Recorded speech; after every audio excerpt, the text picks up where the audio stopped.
Amigos, companheiros de estudos das segundas-feiras do Grupo Espírita Fraternidade, o Caminho de Damasco de Garça.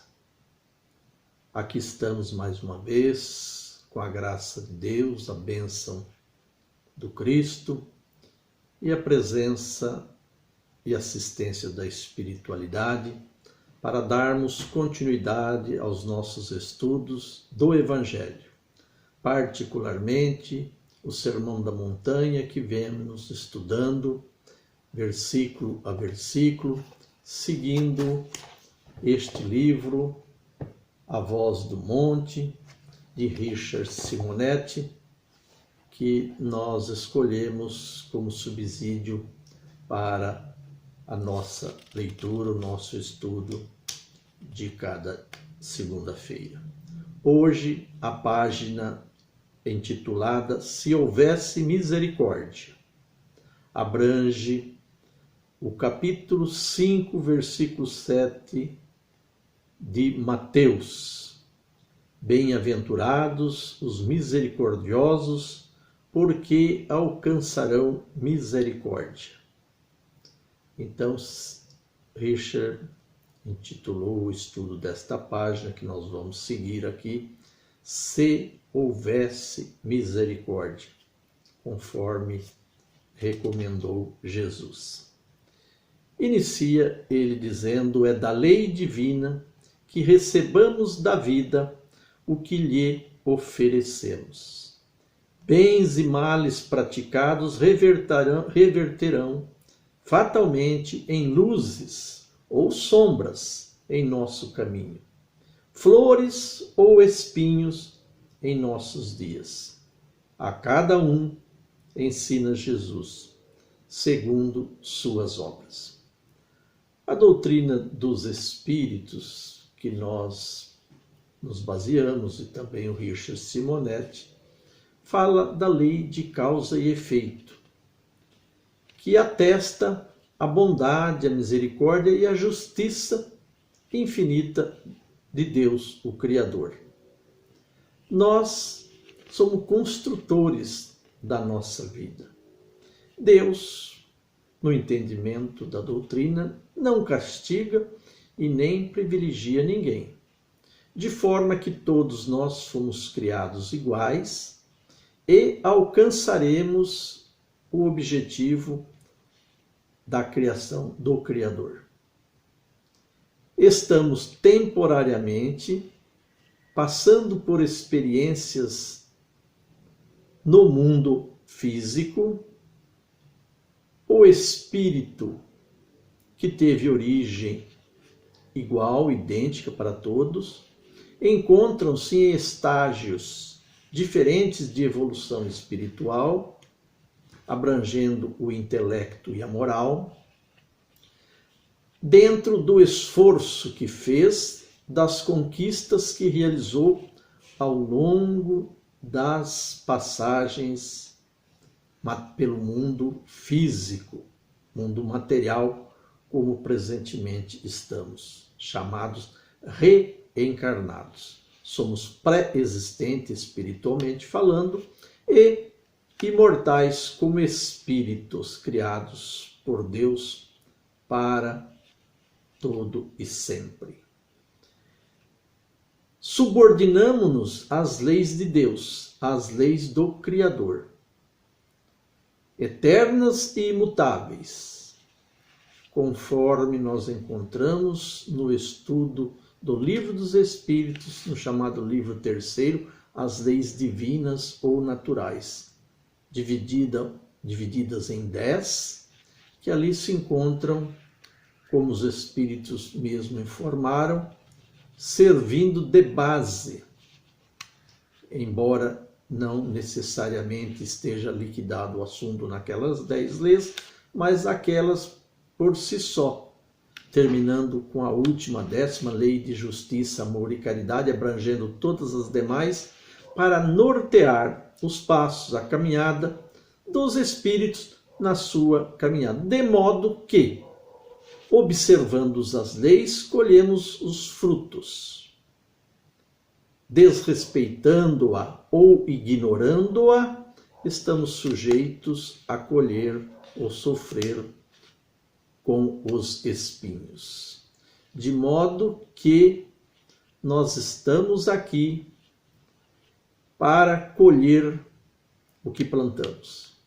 O plantio é facultativo, mas a colheita é obrigatória. Plantamos o que queremos, mas só colhemos daquilo que plantamos. Daí então que ele diz: natural, portanto, que se esperamos por misericórdia, sejamos misericordiosos. Esse é o grande problema, porquanto raros se compadecem verdadeiramente das misérias humanas.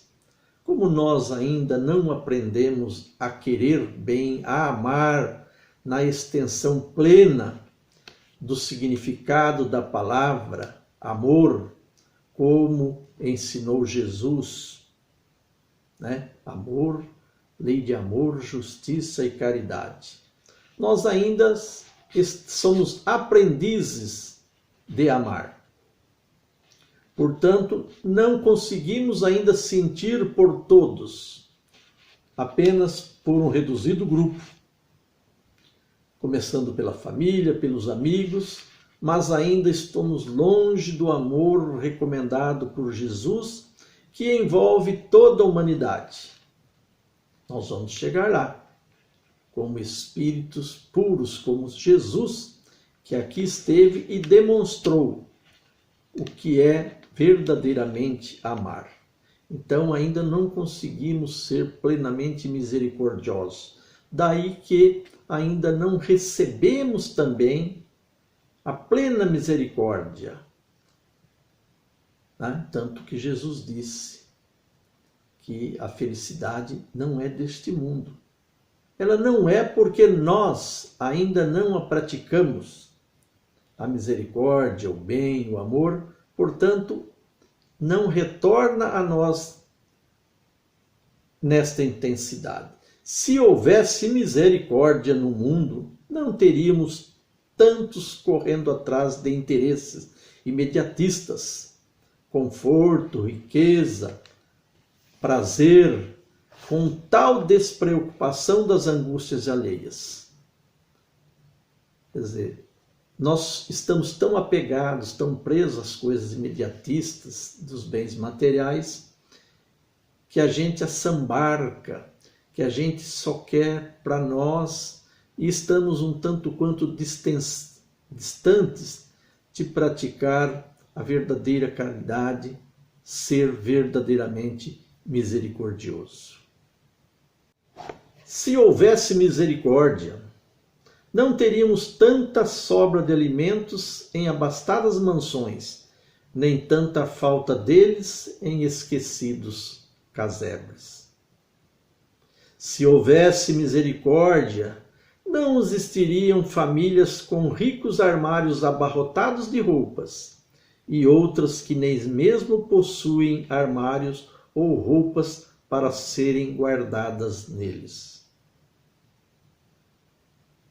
Se houvesse misericórdia, não haveria tanta gente com a agenda tomada por compromissos sociais e festas, enquanto muitos têm as horas preenchidas por sofrimentos e dores, que os enfrentam terrivelmente solitários, como se morassem num deserto. Se houvesse misericórdia, diz ele ainda, não conheceríamos a palavra órfão, nem seriam erguidos orfanatos, porquanto para cada criança que perdesse seus pais, outros pais achariam um filho. Veja alguns exemplos citados aqui de como nós estamos ainda distantes de exercer a misericórdia. Né? Ele fala, começa com o conforto, a riqueza, o prazer, sem se preocupar com os outros. Né? Corremos atrás de ajuntar, de angariar e esquecemos de distribuir. lembrando que nós somos usufrutuários dos bens terrenos, porque nós não levamos nada quando deixamos o mundo através da morte física, né? Levamos apenas a bagagem espiritual, que é aquilo que nós construímos através da misericórdia. Levamos o cabedal de conhecimento pelo desenvolvimento do intelecto e levaremos na alma a bagagem moral, o verdadeiro patrimônio inalienável daquilo que construímos pelo amor, pelo bem, pela misericórdia. Se houvesse misericórdia, não haveria tanto desperdício de alimentos nas mansões, não haveria tantas coisas nos ricos armários abarrotados de coisas em desuso, de coisas supérfluas, quando há tantos, como ele diz, nem armários tem. Tantas festas, tantas comilanças que nós às vezes vivenciamos, participamos, quando há outros que não têm nem o que comer, estão solitários, sem presença.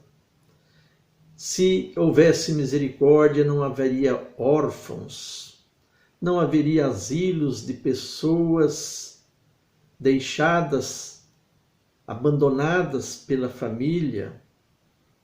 Alguns exemplos aqui citados pelo articulista. Mas tantas outras coisas nós poderíamos nos referir. Como é que ainda estamos distante?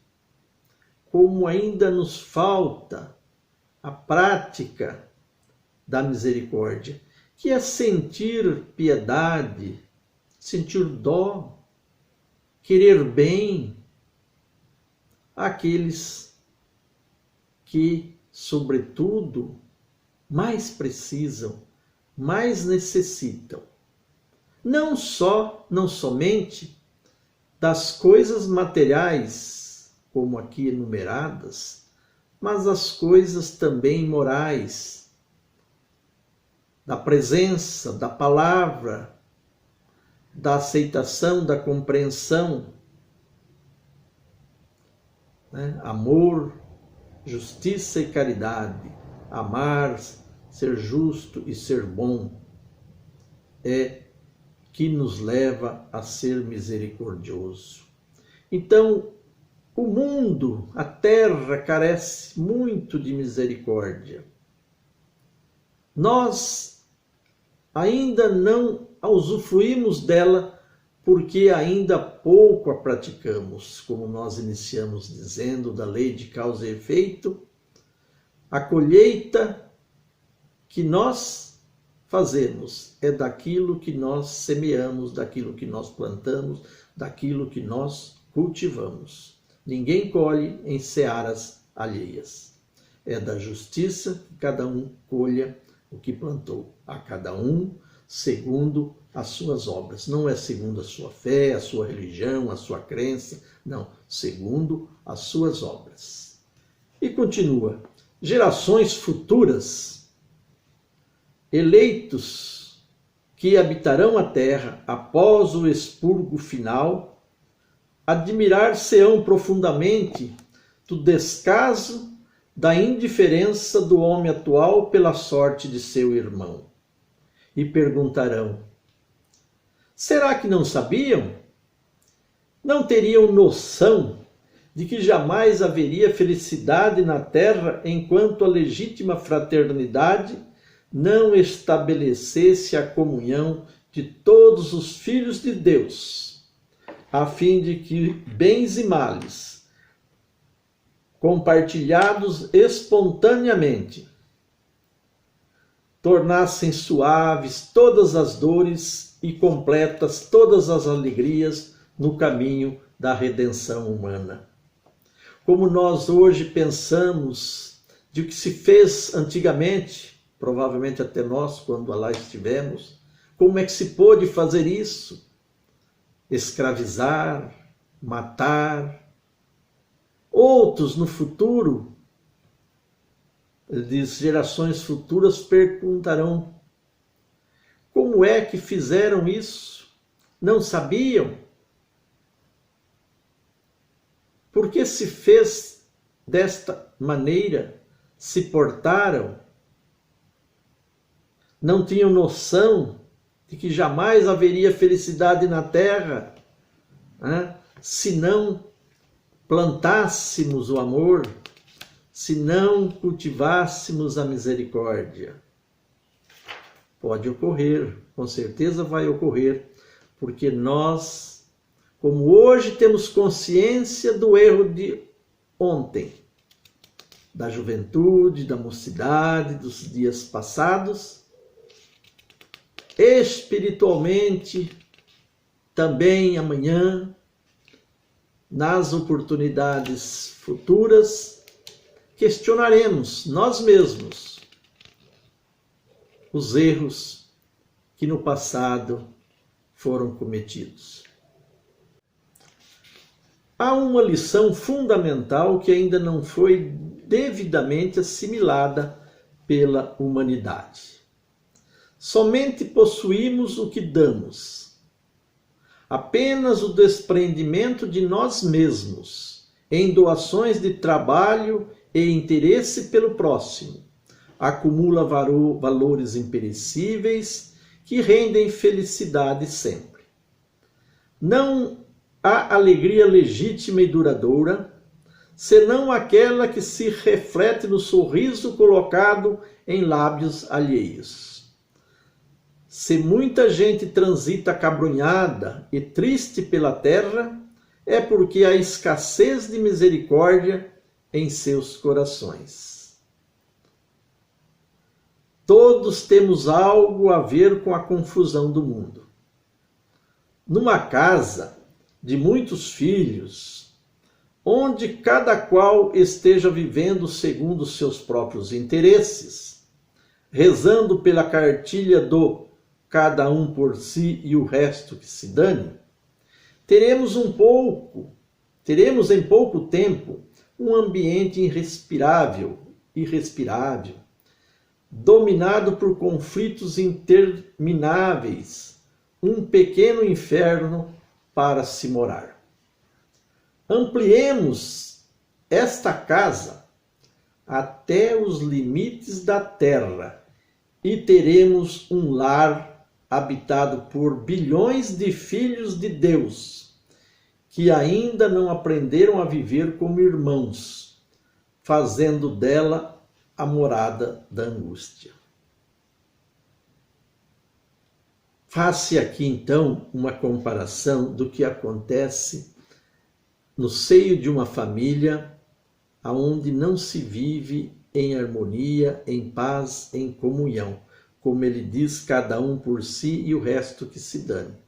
O que acontece nessa família é um conflito interminável de interesses, de poderes, torna-se aquela convivência difícil, conflituosa. E ele diz, tomemos esta família como a família universal, a família terrena da terra. E aí estará inserida a mesma coisa que acontece num âmbito reduzido, numa pequena família. O cada um por si, a falta de amor, de compreensão, de misericórdia, que precisa ser realmente praticada da convivência mais estreita, pequenina, até a mais ampla possível. Então a gente vê os conflitos da humanidade, a gente vê o conflito entre nações, entre povos, que até hoje ainda, infelizmente, existe. porque é aquilo que representa, que está representado desde o instituto da própria família, aonde ainda, num pequeno e reduzido grupo, não se aprendeu, não se conseguiu viver em paz, viver com serenidade, com desprendimento, com amor de um para com o outro. A ação individual gera o comportamento coletivo. A soma das tendências dos cidadãos forma a personalidade dos povos. E porque não há misericórdia entre os homens, vemos no âmbito das nações a prevalência dos interesses econômicos sobre as necessidades essenciais da criatura humana. O domínio exercido por países desenvolvidos sobre nações pobres, as guerras geradas pelas ambições desmedidas, o clima de tranquilidade, de intranquilidade, a exploração do homem pelo homem. Hoje mesmo, ouvindo a reportagem sobre a questão das vacinas, lá dizia da discriminação quanto ao uso da vacina. Pequeno número de países, pequena população dos países desenvolvidos já detém um grande número das vacinas utilizadas, enquanto uma grande porção detém um pequeno número de seres, de pessoas vacinadas. Então vejamos na atualidade, no presente, essa discriminação, que é o que demonstra o sentimento individual, refletido na comunidade, refletido nas nações, refletido na terra. As pessoas pensando em si e deixando de lado o coletivo. E nós vamos encontrar essa disparidade que caracteriza a falta de caridade nos mais diversos setores, nas mais diversas coisas que porventura fôssemos analisar quanto à distribuição, quanto à justiça plena, verdadeira, a ser exercida entre os seres. Sabemos que é preciso mudar esse panorama desolador, mas como fazê-lo? Condenando o mal? Promovendo revoluções, oferecendo novas ideias?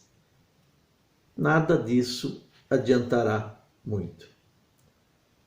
Nós sabemos que existe muitas tentativas, muitas ideias, quantas já existiram, quantas existem, quantas se encontram implementadas, mas que na realidade ainda, infelizmente, pouco resultado tem encontrado, tem dado quanto a essa questão da plena justiça agraçar entre os povos. Os que vivem anatematizando o mal acabam envolvidos por eles. Os que promovem revoluções apoiam-se invariavelmente na violência, desarrumando muito mais do que consertando. Quanto às ideias, já as temos em demasia no mundo. Faltam aqueles que se disponham a colocá-las em prática. Em verdade, não precisamos de muitas ideias, apenas uma, fundamental como roteiro de nosso trabalho pela construção de um mundo melhor, se faz necessariamente indispensável. Jesus, que a retirou do Velho Testamento, diz que ela resume tudo: o amor a Deus acima de todas as coisas e ao próximo como a nós mesmos. Então, veja que está aí um ensinamento de Jesus, retirado lá do Velho Testamento, né, que resolveria todo o problema. Como disse o Richard, muitas ideias existem, quantas revoluções, modelos de governos já se experimentou sem que se chegue a um resultado maior, melhor, quanto a essa questão da igualdade, da fraternidade, da união entre os seres, entre os povos. Mas, diz o Richard aqui, o amor a Deus acima de todas as coisas e ao próximo como a nós mesmos. Se observássemos só essa afirmativa de Jesus, que diz aqui já retirada lá do Velho Testamento, seria uma norma, uma regra de conduta, como todas as outras que o Cristo disse: fazei ao próximo somente o que quereris que vos fizesse, amai uns aos outros como eu vos amei, perdoai 70 vezes 7, amar o inimigo, né? O Evangelho está recheado de ensinamento capaz de nortear a nossa vida, a vida do cidadão, a vida do homem, do espírito, do ser, individualmente e, consequentemente, na observação por todos, ou por uma grande maioria, geraria entre nós, no mundo, na terra, um clima de paz, de serenidade, de bem-estar e de felicidade, tanto quanto a terra pode nos proporcionar. Se não faz mais, é porque nós não fazemos com que ela esteja ou venha nos beneficiar. Como iniciamos dizendo, colhemos do que plantamos. Reclamamos do que se nos oferece, do que vivenciamos, do que acontece, das situações difíceis, dos males que nos assolam, esquecendo de que tudo isso está determinado pelo que nós fazemos, como agimos, como pensamos, como reagimos, tanto nesta vida física, como na nossa vida imortal, a vida do espírito. Somos seres criados para a imortalidade. Temos responsabilidade como criatura divina, como disse Jesus, feita à imagem e semelhança de Deus do Pai. Condição para praticarmos o bem. Sempre. Se não o fazemos, geramos em prejuízo próprio, como podemos ver pelos acontecimentos que nos cercam. Se não experimentamos, temos a felicidade de não experimentá-los, as dificuldades, presentemente, mas podemos ver em nosso entorno quão grande ela é. As dificuldades, os problemas, né? Tanto que levou Jesus a dizer: bem-aventurados os pobres de espíritos, os que choram, os que têm sede de justiça, que foram os nossos estudos anteriores, né? Sermão da Montanha. Sabia ele, estava ciente ele da dificuldade que o homem vivenciaria o espírito pelas suas próprias fraquezas, ignorâncias e imprudências. Urge que nos disponhamos melhor, a cumprir esse princípio redentor, partindo do pressuposto de que, se não nos compadecemos do próximo, a vida não se compadecerá de nós. Lei de retorno. Cultivando misericórdia, estaremos a caminho do amor, transformados em missionários do Cristo, sempre que estivermos dispostos a estender as mãos ao nosso irmão. Quando o número de pessoas que procuram viver esse princípio redentor superar os que estão preocupados apenas com a própria sorte, o reino de Deus começará a ser instalado no mundo. Então nós que tanto reclamamos, pedimos, buscamos as coisas boas e melhores, não busquemos culpados. Façamos bem a nossa parte, o máximo que pudermos, tudo que nos for possível, em todas as situações e oportunidades que a vida nos oferece. Estaremos contribuindo, não para o bem dos outros, mas para o nosso bem. Livro dos Espíritos. Basta não fazer o mal? Não. Temos também que fazer o bem, na extensão das nossas forças e das nossas possibilidades. Bandeira instituída pela doutrina espírita: é fora da caridade, não há salvação. Caridade, segundo entendia Jesus: benevolência para com todos, indulgência para com as imperfeições alheias e perdão das ofensas. É o nosso estudo de hoje. Espero que ele nos seja bastante útil para que a gente possa ser um pouquinho mais misericordioso. Que Deus nos abençoe, Jesus nos ilumine e que tenhamos mais uma semana profícua na nossa tarefa de sermos misericordiosos. Fiquem com Deus. Muito obrigado mais uma vez pela atenção e oportunidade de nós estarmos estudando juntos.